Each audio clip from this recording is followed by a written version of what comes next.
Hey guys, welcome back to rock Babar. दोस्तों finally कल हमने देखा कि समर ट्रांसफर विंडो का एंड हो गया है। समर ट्रांसफर विंडो 21-22 सीजन की खत्म हो गई है कल, और हमने देखा इस पूरे ट्रांसफर सीजन में बहुत सारी उथल पुथल हो चुकी है। बहुत सारे प्लेयर्स अपने क्लब्स छोड़ के इधर उधर जा चुके हैं और बहुत सारी अनएक्सपेक्टेड चीजें हुई हैं इस बार इस ट्रांसफर विंडो में, जिसका हमको अंदाजा भी नहीं था कि ऐसा कुछ हो सकता है। तो दोस्तों इतनी अनएक्सपेक्टेड, इतनी full of ups and downs, इतनी थ्रिलिंग ट्रांसफर विंडो मैंने बहुत टाइम बाद देखी, और शायद ये आज तक की सबसे खतरनाक ट्रांसफर विंडो हो सकती है, सबसे अनएक्सपेक्टेड ट्रांसफर विंडो हो सकती है मेरे अकॉर्डिंग, या जो भी लोग फुटबॉल देख रहे हैं काफी टाइम से। तो ज्यादा टाइम वेस्ट करे बिना, these are my top 10 transfers of this window. तो दोस्तों ये लिस्ट होगी 3 चीजों का फंक्शन: प्लेयर की ट्रांसफर फी, उनका पोटेंशियल, और वो किस तरीके से अपनी टीम को बेहतर बनाते हैं। मतलब वो जिस टीम में गए, क्या उस टीम में उस पोजीशन में उनकी जरूरत थी और वो आ गए हैं, तो उस टीम से उस टीम को कितना फायदा होगा। तो नंबर 10 पे हैं दोस्तों मैनुअल लोकाटेली, जो सासुओलो से यूवेंटस आए हैं लोन पे इस सीजन, और ऑब्लिगेशन टू बाय होल्ड करती है यूवेंटस। मतलब इस सीजन के बाद यूवेंटस को उनका ट्रांसफर परमानेंट करना पड़ेगा और सासुओलो को पे करने पड़ेंगे 25 मिलियन यूरोस। तो दोस्तों कॉन्टेक्स्ट में काफी अच्छी साइनिंग है ये। यूवेंटस की मिडफील्ड प्रॉब्लम्स को बहुत अच्छे से सॉल्व करते हैं मैनुअल लोकाटेली। यूरोज में हमने देखा कि one of the best players थे इस इटालियन टीम के, जो कि यूरो जीती, और बहुत ही अच्छे प्रोस्पेक्ट। बहुत सारी इंग्लिश प्रीमियर लीग की टीम्स भी उनके पीछे पड़ी थी, लेकिन उन्होंने यूवेंटस जाना सही समझा, और बहुत ही अच्छा मूव ये यूवेंटस और लोकाटेली के लिए। तो number 10 is Locatelli. Number 9 Jack Grealish. बात करें जैक ग्रिलिश की दोस्तों, तो काफी exciting talent, one of the hottest properties right now in European football, और बहुत ही टैलेंटेड। एस्टन विला को लगभग कैरी किया था अपने शोल्डर्स पे उन्होंने लास्ट 2 सीजन उनके बेस्ट प्लेयर रहे थे वो।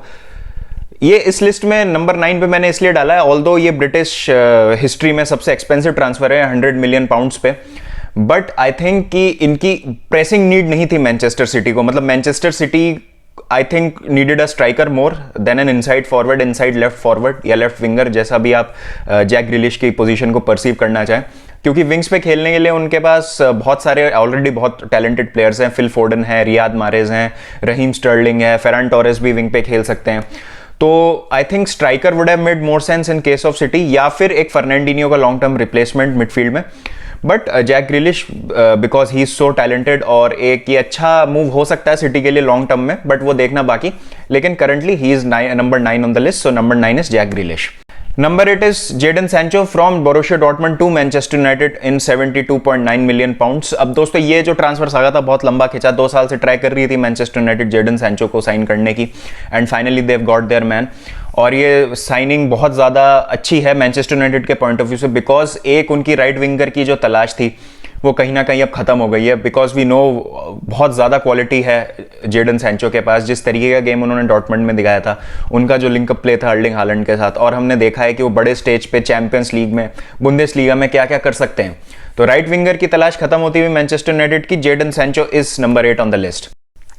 Number 7 is Gianluigi Donnarumma from AC Milan to PSG. और गोलकीपर्स की बात करें तो केलर नवाज थे उनके पास, एल्फांजो ओरियोला थे उनके पास, तो डोनारुमा की शायद उतनी ज़्यादा नीड नहीं थी उनको। लेकिन दोस्तों यूरो के बेस्ट प्लेयर थे डोनारुमा, जो इटली टीम जीती उसके साथ best player, one of the most talented goalkeepers right now.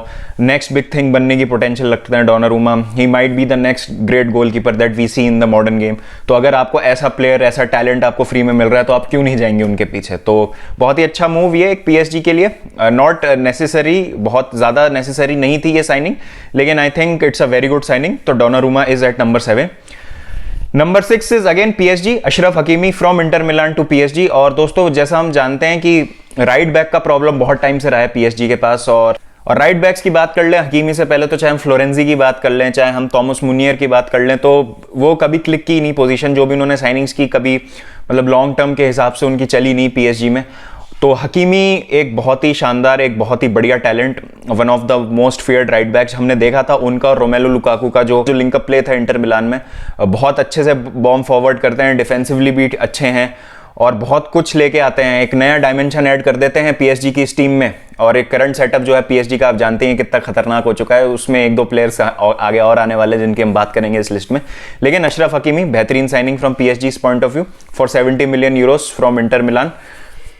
And now we move into top 5 दोस्तों। Number 5 is Romelu Lukaku from Inter Milan to Chelsea.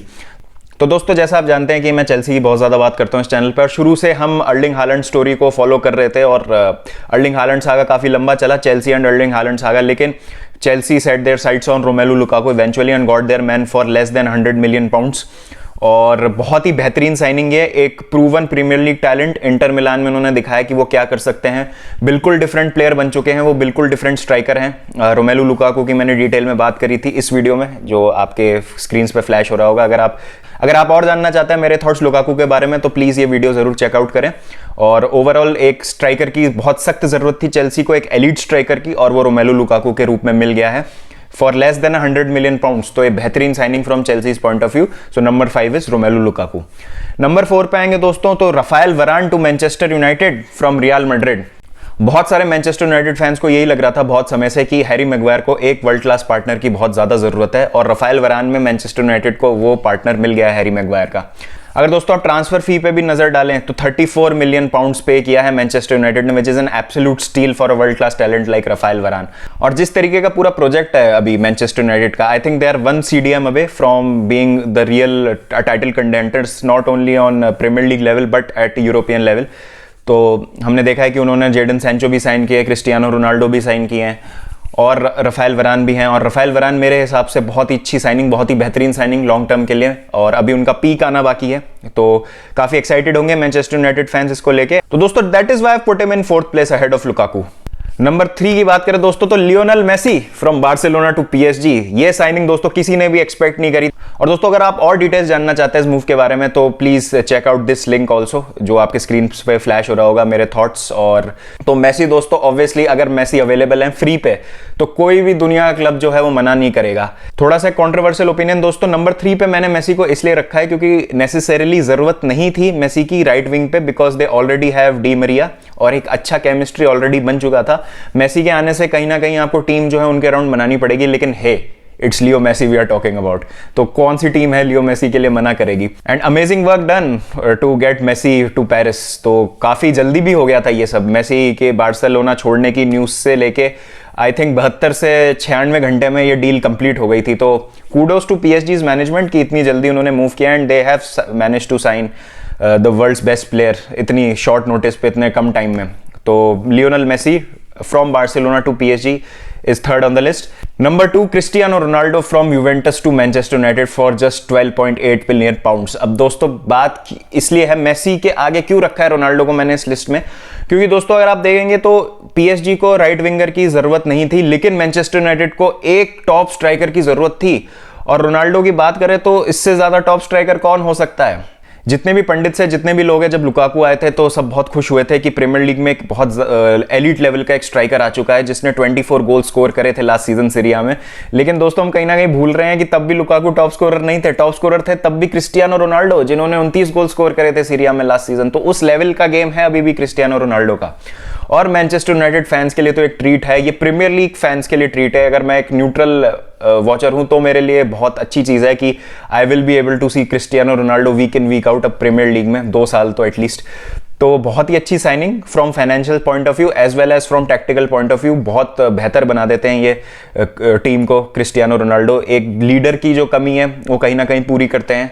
Cristiano Ronaldo को देख के game भी elevate होगा कहीं ना कहीं मैनचेस्टर यूनाइटेड के प्लेयर्स का, और मैनचेस्टर यूनाइटेड फैंस के लिए, Manchester United as a club के लिए, एज अ उनके टैक्टिकल सेटअप के लिए as a whole, I think this is a very good signing. So Cristiano Ronaldo to Manchester United is number 2 on the list. And now the number 1 top signing according to me is Antoine Griezmann from Barcelona to Atletico Madrid on loan with an option to buy for 40 million. दोस्तों ये इतनी amazing चीज करी है Atletico Madrid ने कल, we did not see this coming at all, और हमको पता ही नहीं था कि ऐसा कुछ भी हो सकता है। और आप देखें तो 120 मिलियन में उन्होंने एटलेटिको मैड्रिड से जाने दिया था बार्सिलोना ग्रीजमैन को। 2 सीजन ग्रीजमैन ने स्ट्रगल किया बार्सिलोना में। मैं नहीं कहूंगा कि सुपर हिट रहा उनका टाइम बार्सिलोना में, या जिस तरीके का रेजिंग सक्सेस एक्सपेक्ट कर रहे थे बार्सिलोना के फैंस कि ग्रीजमैन रहेंगे, उस लेवल की सक्सेस शायद उनको कहीं ना कहीं मिली नहीं। और ग्रीजमैन के पॉइंट ऑफ व्यू से और एटलेटिको मैड्रिड के पॉइंट ऑफ व्यू से अगेन शानदार साइनिंग है ये, क्योंकि लुइस सुआरेज जो है वो लॉन्ग टर्म नहीं रहेंगे एटलेटिको मैड्रिड पे, तो एक लॉन्ग टर्म स्ट्राइकर चाहिए डिएगो सिमियोनी को। और डिएगो सिमियोनी बहुत साल से काम कर चुके हैं एंटोइन ग्रीजमैन के साथ पहले ही उनके बार्सिलोना मूव से। एक एलिट लेवल स्ट्राइकर है जो एटलेटिको मैड्रिड में हमने देखा था। एटलेटिको मैड्रिड का माहौल पता है उनको ग्रीजमैन को कैसा है, उसी माहौल में वो सबसे अच्छी फुटबॉल खेले अपनी लाइफ की। तो आई थिंक एटलेटिको मैड्रिड और ग्रीजमैन के लिए इससे बढ़िया कोई मूव हो ही नहीं सकता था। और अगर आप ट्रांसफर फी भी देखें तो ओवरऑल ग्रीजमैन की जो डील है वो 80 मिलियन प्रॉफिट ही देके गई है एटलेटिको मैड्रिड को। तो शानदार बिजनेस एक्यूमेन, और कहीं ना कहीं मैं कहूंगा कि बार्सिलोना को अपनी बिजनेस स्ट्रेटेजी रिविजिट करने की जरूरत। ऑनरेबल मेंशन दोस्तों, कुछ जो ऑब्वियसली सारे प्लेयर्स को तो टॉप 10 में डालना पॉसिबल नहीं था, तो कुछ ट्रांसफर्स जो मुझे लगा कि और अच्छे हुए हैं इन ट्रांसफर्स के अलावा, वो है Upamecano to Bayern Munich, Marcel Sabitzer to Bayern Munich, David Alaba to Real Madrid, Eduardo Camavinga to Real Madrid, Saul, नाम तो सुना ही होगा Saul Niguez to Chelsea on loan from Atletico Madrid, Rodrigo De Paul to Atletico Madrid. शानदार signing ये Atletico Madrid के लिए, बहुत बढ़िया प्लेयर रहे थे अर्जेंटीना के लिए Rodrigo De Paul Copa America में, तो बहुत अच्छी टीम बना ली एटलेटिको मैड्रिड ने इस ट्रांसफर विंडो में अपनी। और Sergio Ramos from Real Madrid to PSG on a free. तो ये कुछ ऑनरेबल मेंशंस जो मुझे लगा कि जिनके बारे में मुझे बात करनी चाहिए। तो दोस्तों ये है मेरे टॉप ट्रांसफर्स, टॉप 10 ट्रांसफर्स इस ट्रांसफर विंडो के। और बहुत ही एक फियास्को रहा ये ट्रांसफर्स का जो सीजन था, बहुत मजा आया इसको फॉलो करने में। लेट्स होप कि जनवरी में अब हमको और अच्छे ट्रांसफर्स देखने को मिले। कुंडे की डील नहीं कर पाई चेल्सी, लेट्स होप कि वो जनवरी में हो जाए। और भी बहुत सारी ट्रांसफर्स थी जो स्टॉल हो गई, उनके बारे में बात करेंगे एक दूसरे वीडियो में। तो दोस्तों आपको कैसा लगा ये video, please let me know in the comment section, and please do let me know in the comment section कि आपके टॉप 10 ट्रांसफर्स क्या हैं और कौन से ट्रांसफर्स हैं जो इस लिस्ट में होने चाहिए थे जो मैंने मिस कर दिए। तो प्लीज मुझे बताएं आपके अकॉर्डिंग बेस्ट ट्रांसफर्स कौन से हैं। चलिए दोस्तों फिर मिलेंगे अगले वीडियो के साथ, जब तक अपना ध्यान रखें। Take care of yourselves, take care of your families, and don't forget to keep the blue flag flying high.